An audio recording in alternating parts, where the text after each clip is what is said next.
51 ರೂಪಾಯಿ ಬದಲಿಗೆ 70 ರೂಪಾಯಿ ಕೊಡುವಂತೆ ಆಟೋ ಚಾಲಕ ಕಿರಿಕ್ ಮಾಡಿರುವ ಘಟನೆ ಮೈಸೂರಿನಲ್ಲಿ ನಡೆದಿದೆ. ಪೂಜಾ ಮಹೇಂದ್ರ ದಂಪತಿ ಊಬರ್ನಲ್ಲಿ ಆಟೋ ಬುಕ್ ಮಾಡಿಕೊಂಡಿದ್ರು.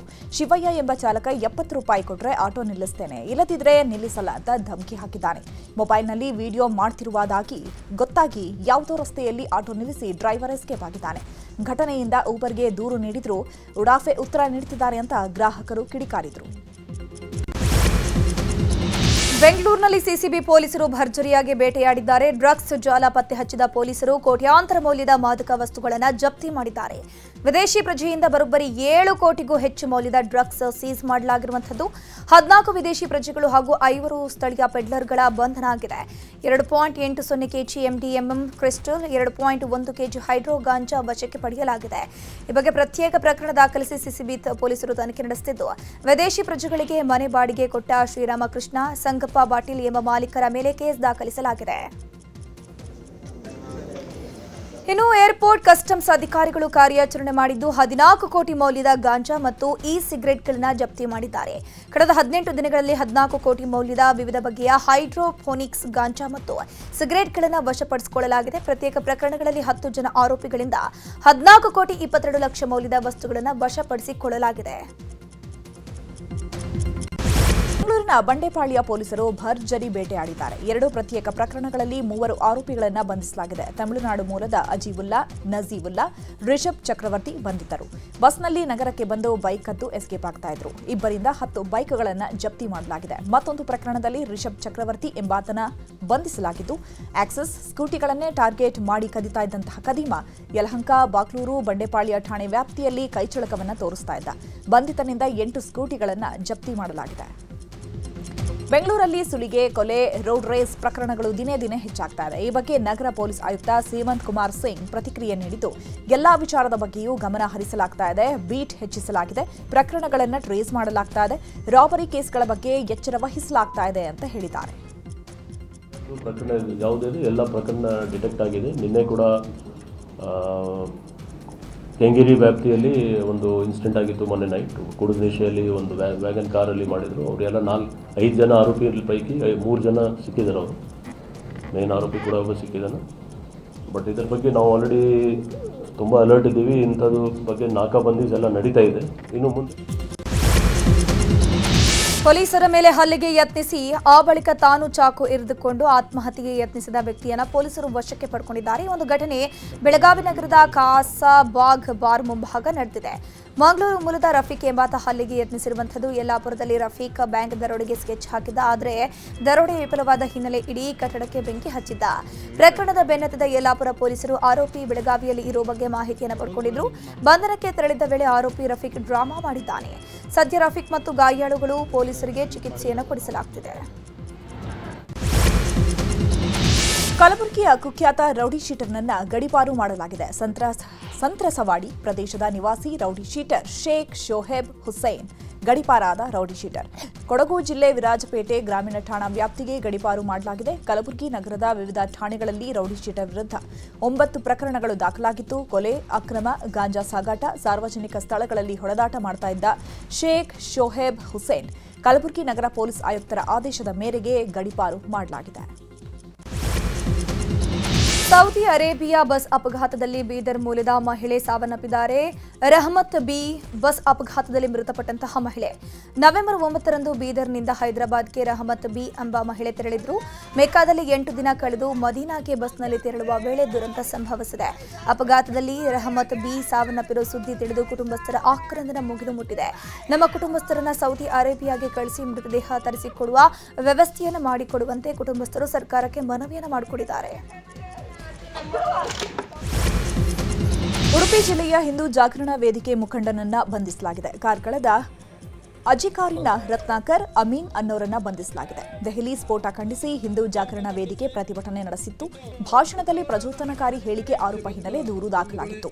ಮದರಸಾ ಹಾಗೂ ಮಸೀದಿಯಲ್ಲಿ ಹಿಂದೂಗಳ ಹತ್ಯೆಗೆ ಪ್ರಚೋದನೆ ಎಂಬ ಹೇಳಿಕೆ ಹಿನ್ನೆಲೆ ಸಮಾಜದಲ್ಲಿ ದ್ವೇಷ, ಅಸೂಯೆ ಉಂಟು ಮಾಡುವ ಹೇಳಿಕೆಗೆ ಸುಮೋಟೋ ಕೇಸ್ ದಾಖಲಿಸಲಾಗಿದೆ.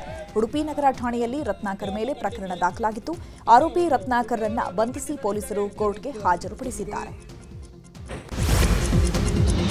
ಮುಸ್ಲಿಂ ಚಿಂತಕ ತನ್ವೀರ್ ಅಹಮದ್ ಉಲ್ಲಾ ನೇತೃತ್ವದ ತಂಡ ಧರ್ಮಸ್ಥಳಕ್ಕೆ ತಲುಪಿದೆ. ಬೆಂಗಳೂರಿನಿಂದ ಧರ್ಮಸ್ಥಳಕ್ಕೆ ಪಾದಯಾತ್ರೆ ಮೂಲಕ ಆಗಮಿಸಿದ ತನ್ವೀರ್ ಟೀಮ್ ಇನ್ನು 10 ದಿನಗಳ ಹಿಂದೆ ತನ್ವೀರ್ ಅಹಮದ್ ಉಲ್ಲಾ ನೇತೃತ್ವದ ತಂಡ ಬೆಂಗಳೂರಿನಿಂದ ಹೊರಟಿತ್ತು.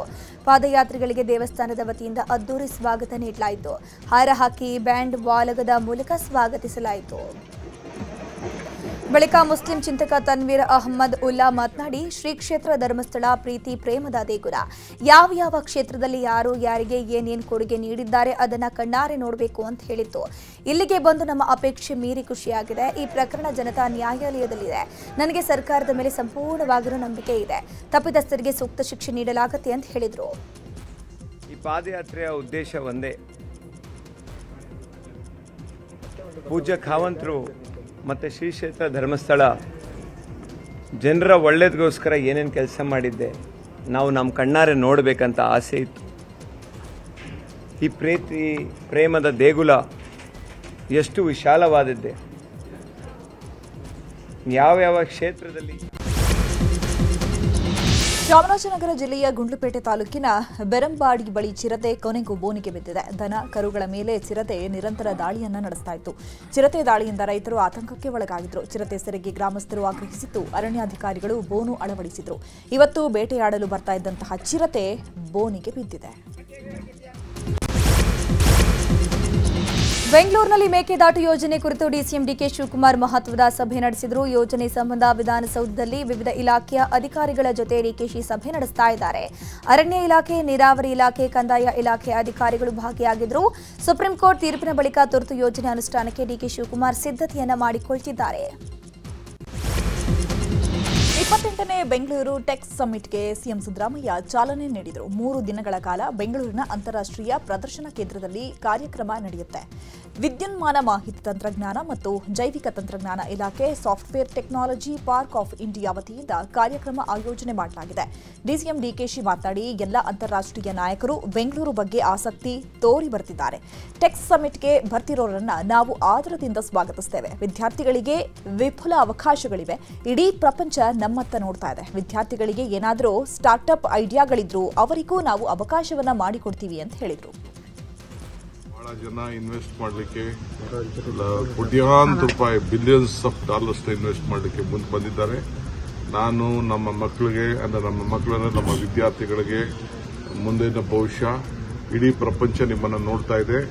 ನೀವು ವರ್ಲ್ಡ್ ಮಟ್ಟದಲ್ಲಿ ನಮ್ಮ ಮಕ್ಕಳೆಲ್ಲ ಕಾಂಪೀಟ್ ಮಾಡಬೇಕು. ಸರ್ಕಾರ ಎಲ್ಲರೂ ಕೂಡ ಸ್ಪಂದಿಸಲಿಕ್ಕೆ ಅವಕಾಶ ಇದೆ. ನಿಮಗೂ ಕೂಡ ಹೊಸ ಐಡಿಯಾ ಬಂದರೆ ಈ ಸ್ಟಾರ್ಟ್ಅಪ್ ಅಲ್ಲಿ ಅವಕಾಶ ಮಾಡಿಕೊಡ್ತೀವಿ. All fortune 500 company. Bosch global software ಟೆಕ್ನಾಲಜೀಸ್ನ ಅಧ್ಯಕ್ಷ, ವ್ಯವಸ್ಥಾಪಕ ನಿರ್ದೇಶಕ ಮತ್ತು ಮುಖ್ಯ ಕಾರ್ಯನಿರ್ವಾಹಕ ಅಧಿಕಾರಿಯಾಗಿರುವ ದತ್ತಾತ್ರೇಯ ಸಾಲಗಾಮೆ ಅವರನ್ನು ರಾಜ್ಯ ಸರ್ಕಾರ ಗೌರವಿಸಿದೆ. ಬೆಂಗಳೂರಿನಲ್ಲಿ ನಡೆಯುತ್ತಿರುವಂತಹ ಟೆಕ್ ಸಮಿಟ್ನಲ್ಲಿ ದತ್ತಾತ್ರೇಯ ಸಾಲಗಾಮೆ ಅವರನ್ನು ಸಿಎಂ ಹಾಗೂ ಡಿಸಿಎಂ ಸೇರಿದಂತೆ ಸರ್ಕಾರದ ಪ್ರತಿನಿಧಿಗಳು ಸನ್ಮಾನಿಸಿದರು. ದತ್ತಾತ್ರೇಯ ಸಾಲಗಾಮೆ ಬಾಷ್ ಕಂಪನಿಯಲ್ಲಿ ಇಂಥದ್ದೊಂದು ಹುದ್ದೆಗೇರಿದ ಮೊದಲ ಕನ್ನಡಿಗರಷ್ಟೇ ಅಲ್ಲ, ಮೊದಲ ಭಾರತೀಯ ಕೂಡ ಹೌದು. ಐಟಿ ಕ್ಷೇತ್ರದಲ್ಲಿ ಅವರ ಸ್ಫೂರ್ತಿದಾಯಕ ಪಯಣವನ್ನು ಸ್ಮರಿಸಿ ಸರ್ಕಾರ ಅವರನ್ನ ಗೌರವಿಸಿದೆ. ಕಳೆದ ವರ್ಷ ದತ್ತಾತ್ರೇಯ ಸಾಲಗಾಮೆ ಅವರಿಗೆ ನ್ಯೂಸ್ 18 ಕನ್ನಡ ಪ್ರತಿಷ್ಠಿತ ವರ್ಷದ ಕನ್ನಡಿಗ ಪ್ರಶಸ್ತಿ ಕೊಟ್ಟು ಗೌರವಿಸಿದೆ. A pioneering initiative by the government of Karnataka, setting the tone for the entire country. Karnataka has long been the center of India's space journey, hosting 50% share of India's space tech market by 2030. Let's give a round of applause. Of 90+ lakh jobs, growth of software exports to 11 2030. Ladies and gentlemen, Karnataka state IT policy.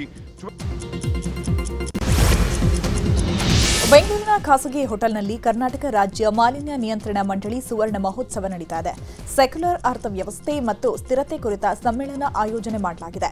News 18ಗೆ ಮಾಲಿನ್ಯ ನಿಯಂತ್ರಣ ಮಂಡಳಿ ಅಧ್ಯಕ್ಷ MP Narendra Swamy ಮಾತನಾಡಿ, ಮಾಲಿನ್ಯಕಾರಕ ವಿಷಯಗಳನ್ನು ಕಡಿಮೆ ಮಾಡೋದು, ಭೂಮಿ ವಾಯು ಉಳಿಸೋದು, ನೀರು ಉಳಿಸಲು ಹೇಗೆ ಹೆಜ್ಜೆ ಇಡಬೇಕು ಅಂತ ಚರ್ಚೆ ಮಾಡಿದ್ದೇವೆ. ನಮ್ಮ ಕಾಯ್ದೆಗಳನ್ನು ಹೇಗೆ ಬಳಸಿಕೊಳ್ಳಬೇಕು ಅಂತ ಚರ್ಚೆ ನಡೆಸಲಾಗಿದೆ. ಸಾರಾಂಶದ ಬಂದಂತಹ ಬಳಿಕ ಸರ್ಕಾರಕ್ಕೆ ಮನವಿ ರೂಪದಲ್ಲಿ ನೀಡಿದ್ದೇವೆ. ಇದನ್ನು ರಾಜ್ಯಾದ್ಯಂತ ಎಲ್ಲ ಜಿಲ್ಲೆಗಳಲ್ಲೂ ನಡೆಸಿದ್ದೇವೆ. ಪರಿಸರದ ಬಗ್ಗೆ ಅರಿವು ಮೂಡಿಸುವ ಪ್ರಯತ್ನ ಇದಾಗಿದೆ ಅಂತ ಹೇಳಿದರು.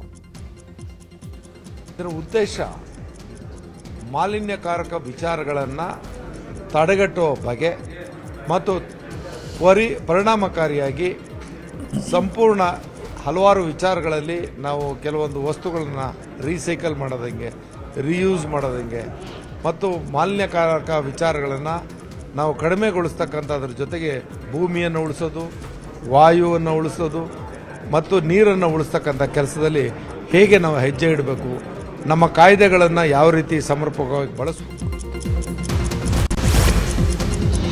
ನವೆಂಬರ್ 28 ಪ್ರಧಾನಿ ನರೇಂದ್ರ ಮೋದಿ ಉಡುಪಿಗೆ ಭೇಟಿ ನೀಡಲಿದ್ದಾರೆ. ಕಡಗೋಲು ಕೃಷ್ಣದೇವರ ದರ್ಶನ ಪಡೆಯಲಿದ್ದಾರೆ. ಪ್ರಧಾನಿಯಾದ ಬಳಿಕ ಇದೇ ಮೊದಲ ಬಾರಿಗೆ ಕೃಷ್ಣಮಠಕ್ಕೆ ಪ್ರಧಾನಿ ಭೇಟಿ ನೀಡುತ್ತಾ ಇರುವಂಥದ್ದು. ಕೃಷ್ಣಮಠದ ಆವರಣದಲ್ಲಿ ಭಕ್ತರ ಸಮಾವೇಶ ನಡೆಯಲಿದೆ. ಲಕ್ಷಕಂಠ ಗೀತಾ ಪಠಣ ಸಮಾರೋಪ ನಡೆಯಲಿದೆ. 1 ಲಕ್ಷ ಭಕ್ತರು ಭಗವದ್ಗೀತೆ ಪಠಿಸಲಿದ್ದು ಪ್ರಧಾನಿ ಮೋದಿ ಅವರು ಕೂಡ ಭಗವದ್ಗೀತೆ ಪಠಣ ಮಾಡಲಿದ್ದಾರೆ. ಕೃಷ್ಣಮಠದ ಹೊರ ಆವರಣದಲ್ಲಿ ಭರ್ಜರಿಯಾಗಿ ಸಿದ್ಧತೆ ಮಾಡಲಾಗುತ್ತಿದೆ. ದಾವಣಗೆರೆ ಜಿಲ್ಲೆಯ ಹೊನ್ನಾಳಿ ಪಟ್ಟಣದಲ್ಲಿ ಭಾರೀ ಹೈ ಡ್ರಾಮಾ ನಡೀತಾ ಇದೆ. ಬೆಂಬಲ ಬೆಲೆ ಯೋಜನೆ ಅಡಿ ಮೆಕ್ಕೆಜೋಳ ಖರೀದಿ ಕೇಂದ್ರ ತೆರೆಯಲು ಆಗ್ರಹಿಸಿ ಹೊನ್ನಾಳಿ ಪಟ್ಟಣ ಬಂದ್ ಮಾಡಲಾಗಿದೆ. ರೇಣುಕಾಚಾರ್ಯ ನೇತೃತ್ವದಲ್ಲಿ ಬಿಜೆಪಿ ಪ್ರತಿಭಟನೆ ನಡೆಸ್ತಾ ಇದೆ. ಸಂಗೊಳ್ಳಿ ರಾಯಣ್ಣ ವೃತ್ತದಲ್ಲಿ ಮೆಕ್ಕೆಜೋಳ ಸುರಿದು ರೇಣುಕಾಚಾರ್ಯ ಆಕ್ರೋಶವನ್ನು ವ್ಯಕ್ತಪಡಿಸಿದರು. ಮತ್ತೊಂದು ಕಡೆ ಅಂಗಡಿ ಮುಂಗಟ್ಟು ತೆರೆಯುವಂತೆ ಒತ್ತಾಯಿಸಿ ಹೊನ್ನಾಳಿ ಕಾಂಗ್ರೆಸ್ ಶಾಸಕ ಶಾಂತನಗೌಡ ಬೀದಿಗಿಳಿದಿದ್ದರು. ಹೊನ್ನಾಳಿ ನ್ಯಾಮತಿ ಬಂದ್ ಹಿನ್ನೆಲೆ ಮಾಜಿ ಸಚಿವ ರೇಣುಕಾಚಾರ್ಯ ಹಾಗೂ ಶಾಸಕ ಶಾಂತನಗೌಡ ಮುಖಾಮುಖಿಯಾಗಿದ್ದರು. ಕಾಂಗ್ರೆಸ್ ಬಿಜೆಪಿ ಕಾರ್ಯಕರ್ತರು ಪರಸ್ಪರ ಘೋಷಣೆ ಕೂಗಿದರು. ಹೊನ್ನಾಳಿ ಪಟ್ಟಣದ ಟಿಬಿ ಸರ್ಕಲ್ನಲ್ಲಿ ಉದ್ವಿಗ್ನ ಪರಿಸ್ಥಿತಿ ನಿರ್ಮಾಣವಾಯಿತು. ಶಾಸಕ ಶಾಂತನಗೌಡ ಹಾಗೂ ಮಾಜಿ ಸಚಿವ ರೇಣುಕಾಚಾರ್ಯ ಮಧ್ಯೆ ಜಟಾಪಟಿಯಾಗಿದ್ದು ಕೈಕೈ ಮಿಲಾಯಿಸುವ ಹಂತಕ್ಕೆ ತಲುಪಿತು. ಪ್ರತಿ ಟನ್ ಕಬ್ಬಿಗೆ 3,160 ರೂಪಾಯಿ ಬೆಂಬಲ ಬೆಲೆ ನೀಡುವಂತೆ ಆಗ್ರಹಿಸಿ ರೈತರು ಪ್ರತಿಭಟನೆ ಮಾಡ್ತಾ ಇದ್ದಾರೆ. ಕಲಬುರಗಿ ಜಿಲ್ಲೆಯ ಅಫ್ಜಲ್ಪುರ ಪಟ್ಟಣದಲ್ಲಿ ವಿವಿಧ ರೈತಪರ ಸಂಘಟನೆಗಳು ಪ್ರತಿಭಟನೆ ಮಾಡ್ತಾ ಇದೆ. ಅಂಬೇಡ್ಕರ್ ವೃತ್ತದಲ್ಲಿ ಧರಣಿ ಮಾಡಲಾಗುತ್ತಿದೆ. ಕಲಬುರಗಿ ಜಿಲ್ಲೆಯ ರೈತರಿಗೆ ಅನ್ಯಾಯ ಆಗದಂತೆ ಸಚಿವ ಪ್ರಿಯಾಂಕ್ ಖರ್ಗೆ ನೋಡ್ಕೋಬೇಕು. 2 ದಿನದಲ್ಲಿ ಬೆಲೆ ನಿಗದಿ ಮಾಡದಿದ್ರೆ ಉಗ್ರ ಹೋರಾಟ ಮಾಡ್ತೀವಿ ಅಂತ ಪ್ರತಿಭಟನಾಕಾರರು ಸರ್ಕಾರಕ್ಕೆ ಎಚ್ಚರಿಕೆಯನ್ನು ನೀಡಿದರು.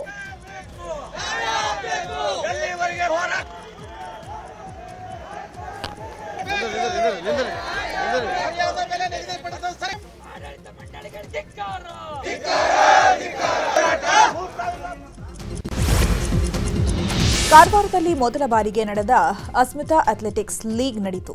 ಕಾರವಾರದ ಮಾಲಾದೇವಿ ಮೈದಾನದಲ್ಲಿ ನಡೆದ ಅಥ್ಲೆಟಿಕ್ಸ್ ಲೀಗ್ ಸ್ಪರ್ಧೆ ಅಲ್ಲಿ ಆಯೋಜನೆ ಮಾಡಲಾಗಿತ್ತು. ಜಿಲ್ಲೆಯ ವಿವಿಧೆಡೆಯಿಂದ 78 ಬಾಲಕಿಯರ ಸ್ಪರ್ಧೆಯಲ್ಲಿ ಪಾಲ್ಗೊಂಡಿದ್ದರು.